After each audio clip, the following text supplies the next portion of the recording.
আপনার বিপক্ষে আপনার গ্রুপের লোকেরা, আপনার মুমিন বন্ধুরা, আপনার মুসলিম বন্ধুরা, আপনার দলের লোকেরা আপনার বিপক্ষে একটা লাইন খাড়া করবে, এত কত কথা, কড়া কথা মানা যাবে না।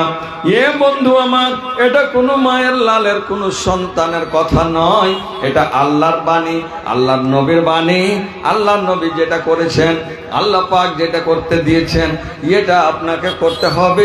রব্বুল আলামিন বললেন ওয়া আতাজ যাকাত, যাকাত আপনাকে প্রদান করতে হবে। এই গুণ যদি আপনার মধ্যে থাকে, তিনি করবেন মসজিদ নির্মাণ। এই গুণ যাদের আছে তারা হবে গুণে পরিপূর্ণ। গুণ যাদের আছে তারা পাবেন আল্লাহর ভালোবাসা।